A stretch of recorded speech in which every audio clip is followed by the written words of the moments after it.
Waalaikumsalam. Oh, Mas Rahmati, monggo Mas, silakan masuk. Monggo silakan duduk. Saya tutup pintunya dulu ya, Mas. Saya pakai masker ini, Bu. Nggih. Saya nggih.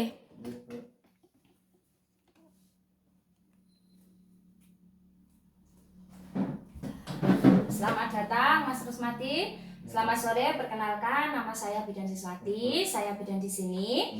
Begini ya Mas, saya mengundang panjenengan ke sini karena kemarin kan sudah melakukan pemeriksaan di Puskesmas. Nah, di sini saya akan memberikan penjelasan kepada Mas Rusmati mengenai pemeriksaan tambahan yang dapat dilakukan menjelang pernikahan ya Mas. Karena kemarin kan sudah saya berikan pendidikan kesehatan mengenai catin nggih. Nah, terus sekarang saya akan memberikan penjelasan kepada panjenengan mengenai pemeriksaan tambahan yang dapat dilakukan untuk calon pengantin. Seperti itu nggih Mas. Sebelumnya apakah panjenengan sudah pernah mendengar atau mengetahui tentang hal tersebut Mas? Belum, Bu. Belum. Kalau saya jelaskan berarti mau nggih Mas? Ya, Bu. Oke, kalau mau ini saya jelaskan. Begini ya Mas, untuk pemeriksaan di sini nanti kita khususkan untuk pemeriksaan tambahan berupa pemeriksaan yang bertujuan untuk mengetahui tingkat kesuburan, nggih, baik laki-laki ataupun perempuan. Kemarin sudah saya jelaskan kepada calon pengantin wanita, lah ini saya jelaskan kepada panjenengan, nggih.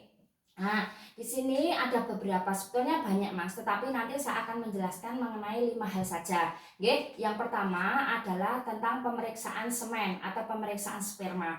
Yang kedua adalah pemeriksaan suhu basal, yang ketiga pemeriksaan lendir serviks, yang keempat adalah pemeriksaan Feren atau tes uji pakis, yang kelima adalah pemeriksaan uji pasca senggama. Oke. Saya jelaskan satu persatu nggih Mas nggih, biar nanti panjenengan lebih jelas mengenai hal tersebut nggih. Yang pertama adalah uji semen atau uji sperma. Di sini adalah merupakan suatu uji kesuburan yang dilakukan pada laki-laki, yaitu dengan menganalisa atau melakukan pemeriksaan pada spermanya nggih. Nah, di sini nanti tujuannya untuk apa? Tujuannya untuk mengetahui kesuburan pada laki-laki tersebut, apakah spermanya itu normal ataukah tidak, nggih. Cara pelaksanaannya biasanya seorang laki-laki nanti akan dilakukan uji pada rumah sakit yang khusus menangani fertilisasi. Nah, di sini nanti akan panjenengan tidak boleh mengeluarkan sperma itu nggih selama 2 hari nggih, nanti supaya maksimal ketika dikeluarkan. Nah, nanti akan diberikan tabung di sana Mas, tabung khusus yang nantinya untuk menyimpan spermanya panjenengan, yang setelah itu nanti akan diperiksa di laborat. Nah, di laborat ini nanti akan diperiksa bagaimana jumlahnya, apakah normal atau tidak, bagaimana bentuknya. Bentuknya kan seperti kecebong ya, sudah mengetahui ya, biasanya di internet banyak ya, seperti kecebong itu normal tidak, ada kepalanya tidak, ada badannya tidak, dan ekornya itu ada yang putus tidak. Nah, di sini nanti bisa diketahui. Terus nanti biasanya juga diketahui tingkat kesehatan dari sperma tersebut, karena kan kalau bisa terjadi kehamilan, spermanya ini harus 75% itu harus sehat. Kalau sehat kan bisa membuahi sel telur Mas, tetapi kalau tidak kan tidak bisa, jadi tidak bisa terjadi kehamilan seperti itu nggih. Nah, ini pemeriksaan ini di rumah sakit khusus, jadi tidak semua puskesmas dan lain sebagainya ada, dan bahkan di rumah sakit itu pun yang khusus nggih. Kalau di sini yang ada itu di PKU Muhammadiyah itu sudah ada yang khusus kesuburan. Ini baru proses pembuatan nih Mas nggih. Nanti bisa periksa di sana nggih. Terus untuk yang kedua adalah pemeriksaan suhu basal. Kalau pemeriksaan suhu basal di sini adalah merupakan suatu pemeriksaan suhu yang dilakukan pada wanita, yaitu pada saat bangun tidur pagi sebelum beranjak dari tempat tidur serta belum melakukan aktivitas. Karena kalau sudah melakukan aktivitas nanti kan suhunya beda Mas. Nah, di sini harus mengukurnya itu di jam yang sama. Jadi misal bangunnya jam 5 pagi, ya harus besoknya harus jam 5 pagi supaya itu nanti kalau terjadi peningkatan suhu itu bisa terdeteksi secara adekuat, secara maksimal seperti itu nggih. Di sini biasa suhu itu diukur setiap hari ya Mas, setiap hari, terus nanti dibuat grafik nih Mas. Misal hari pertama ini suhunya 36,5. Dan nanti kok ada kenaikan atau tetap itu ditulis saja. Misal 36,5 juga. Lah nanti dibuat garis seperti ini. Lah ketika ini nanti naik, penaikan itu biasanya antara 0,1 sampai 0,5, maksimal 0,5, itu berarti berada pada masa ovulasi atau masa subur. Jadi seorang wanita itu kalau masa subur ketika dibuahi itu akan bisa terjadi kehamilan. Seperti itu nggih. Lah caranya bagaimana? Pemeriksaannya itu bisa menggunakan termometer ya Mas ya. Termometernya bisa seperti ini termometer elektrik. Nah, tapi juga bisa menggunakan termometer air raksa. Nah, termometer ini nanti taruh di mulut, di mut, nggih. Nah, itu kurang lebih 5 menit. Itu enggak boleh diambil-ambil. Nanti kalau diambil kan tidak maksimal. Bisa juga didubur. Tapi kalau didubur kan sulit, nggih. Jadi ini saja di mulut saja. Nah, itu dibiarkan selama 5 menit penuh, nggih, supaya hasilnya ketahuan. Terus ini suhu basal ini kelemahannya gini, Mas. Kalau suhu basal ini kelemahannya adalah ketika si perempuan ini sakit, itu suhunya kan naik. Lah, ini kan kadang kan tidak bisa dibedakan dengan ovulasi. Tetapi membedakannya adalah apakah ada demam atau tidak. Ketika ada demam itu tidak usah dihiraukan, tidak usah diperiksa karena itu kan pada kondisi yang tidak normal, ya. Terus yang kedua, biasanya kurang minum air putih. Ini kan biasanya menyebabkan dehidrasi juga. Itu juga mempengaruhi dari hasilnya. Terus merokok, minum minuman keras, bahkan kurang istirahat, ini juga mempengaruhi. Jadi kalau misal digunakan suhu basal ini, istirahatnya harus teratur, minumnya harus cukup air putih, juga tidak boleh dalam kondisi sakit. Seperti itu ya Mas? Jelas? Ya, Pak. Jelas ya. Terus di sini biasanya untuk suhu basal ini kan nanti ada peningkatan seperti ini Mas. Peningkatan seperti ini berarti masa ovulasi. Biasanya kalau hari pertama mens, misal tanggal 1, biasanya ini terjadi pada tanggal 12 sampai 16. Nah, di sini biasanya terjadi peningkatan tersebut. Oke. Kalau saat itu dibuahi maka akan bisa terjadi kehamilan. Seperti itu nggih. Itu suhu basal. Yang ketiga adalah pemeriksaan lendir serviks.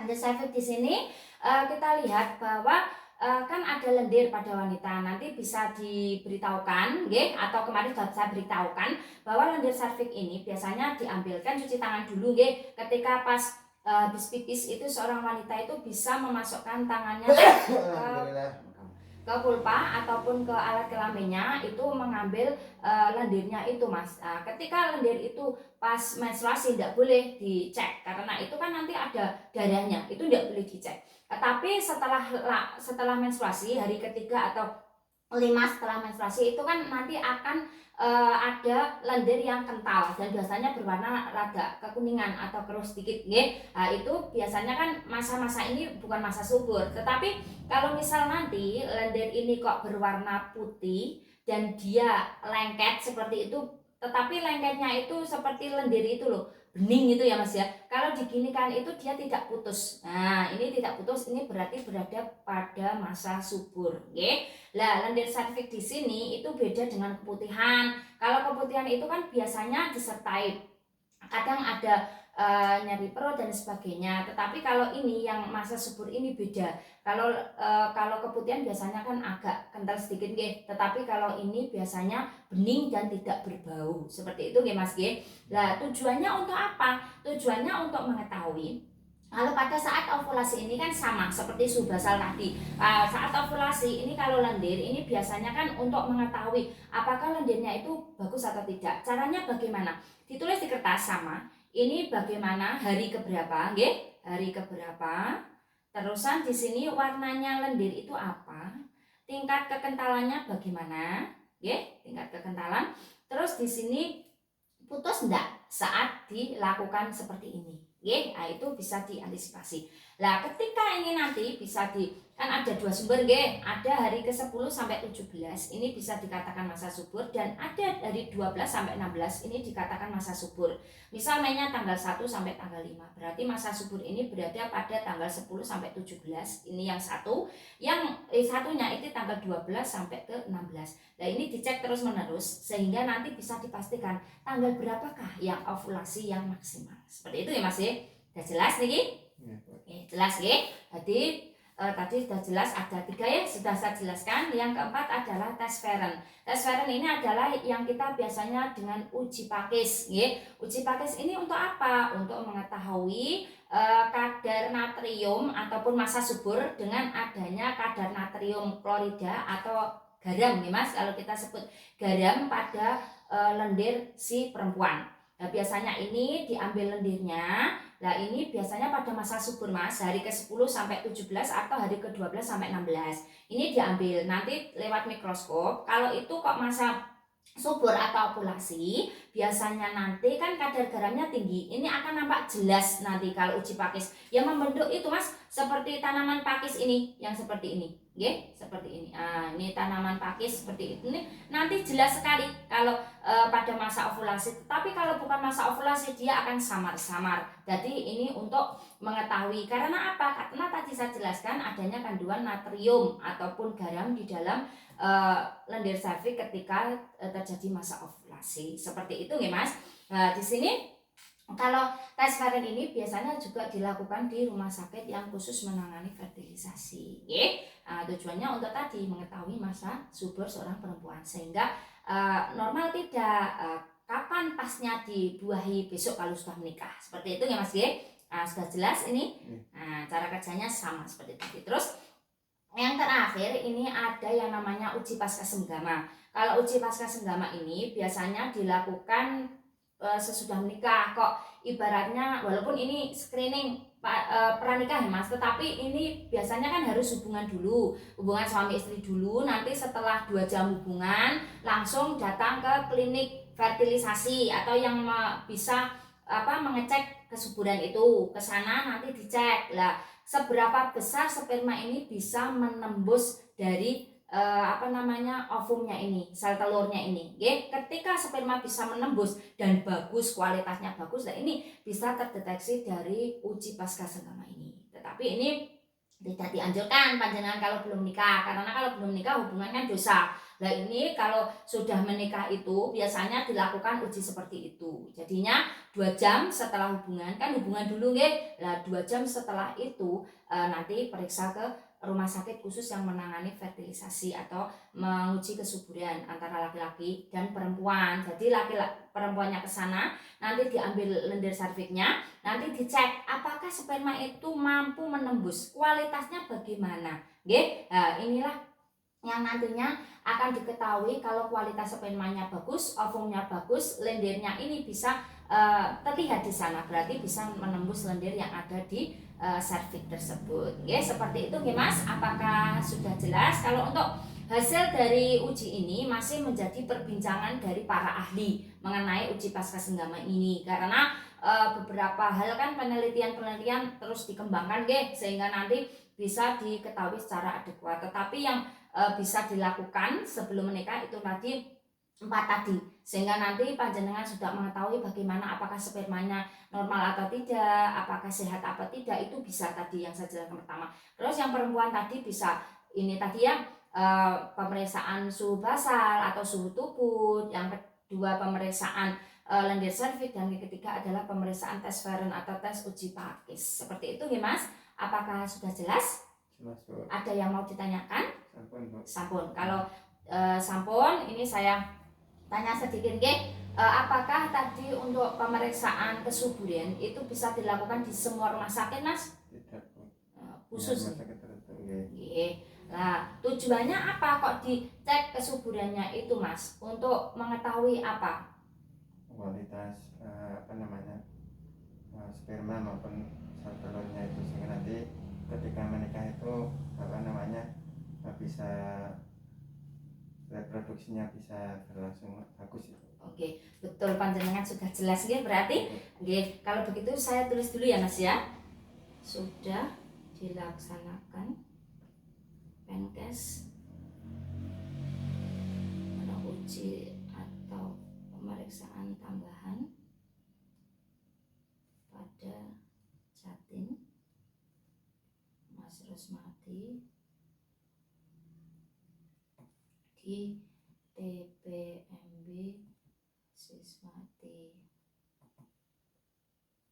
tanggal 1 bulan 5